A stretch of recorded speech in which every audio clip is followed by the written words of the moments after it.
Hi, I'm Sarah from SKL Training. We've put together a bit of a photography project for you if you would like to get involved. I'm going to talk you through each project now on this video, but then you can also have a look at them on the website. Everything is going to be detailed on there. So if you need any more information at any point, just let me know.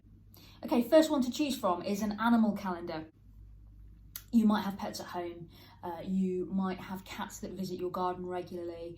You might be lucky enough to live somewhere where in your garden you get lots of nice birds or squirrels, or you might see the occasional fox.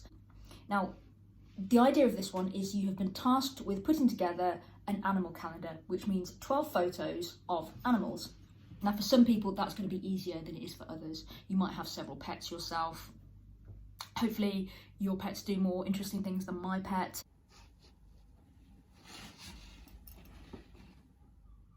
Anyway, point is, you need 12 pictures. Ideally, with an animal calendar, you don't want more of the same animal on more than one occasion. So you might find if you're not able to get out that much, this is quite tricky, but then it's a challenge. See how you get on. 12 pictures of 12 animals for an animal calendar.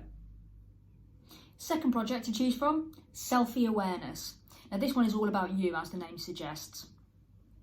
We are our own best subject as a photographer, as long as we don't say no to ourselves. There are loads of different ways that you can shoot artistic selfies. You don't have to just do the standard face on. It doesn't have to be like that. You can experiment with shadows, with special effects, maybe with filters. You could do full length pictures, you could do mirror selfies, whatever you think. Take 2 pictures a day for a week. By the end of that, you'll have 14 pictures. So what's the point of this particular project? Well, this one pushes your artistic boundaries. It pushes you to look at yourself in a way that you might not have looked at yourself in the past. And it also reminds you as a photographer that there is always something to photograph. Number 3, this one is about fashion. So imagine that a writer has commissioned you to take some photos to accompany an article that they've written about fashion in a magazine. You can take pictures of people, possibly people in your family, people in your home, wearing particular clothes that you think are fashionable. It might be that you take pictures of clothes out of your wardrobe, hang them somewhere. Now the difficulty with this one is that we shouldn't really be going out and about that much at the moment. However, if you are in a position to go out and about, you might even do some window shopping photography, where you might see pictures in the window of mannequins wearing clothes that, when we're allowed to go shopping again, that you feel are fashionable. You want photos to accompany a writer's magazine article on the topic of fashion.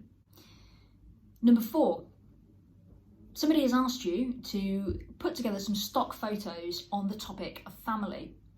Now, stock photos are the ones that if you Google an image, say if you Google, for example, a school, you'll see photos like this come up. And those are what stock photos are. So the idea of this one is that you are creating a set of stock photos on the topic of family. Now, as we know, family can mean different things. It can mean different people. You don't actually have to be related to them, of course. So this one is all about how you're going to interpret it. Now, in this kind of environment where we're all stuck in the house together, could be a bit tricky at times. So check that you've got permission from the people who you want to take pictures of first. Imagine you've been commissioned to take some photos to go in a diary themed nature. Now this one's sort of similar-ish to the animal one, except nature is a bit more of a wide-reaching theme. For this diary, you want 20 photos. Now, nature can mean so many different things. It doesn't have to be animals. It can be houseplants. It could be things in your garden. Have a look at what's around you and look at the different kinds of pictures that you can take. 20 photos with the theme of nature to go in a diary. Finally, we're looking at a challenge called These 4 Walls. Now, hopefully you're not just within 4 walls, but you know what I'm saying. Many of us are having to stay in the house at the moment, and it's likely that you're in a similar position. So document what's around you. How's your day going? How are you feeling your day? What are the people around you doing? This is what we want to know. Hopefully this is a once in a lifetime situation. You know, we don't expect to see something like this again. So we should be documenting it.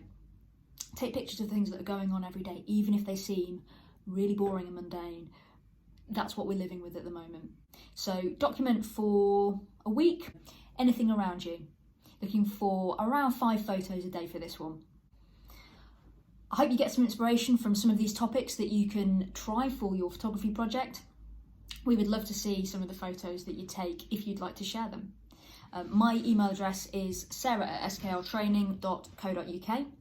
Please send them to me, or you can put them on our Facebook page. If you don't want to, that's absolutely fine. But if you do, great, we'd love to share them.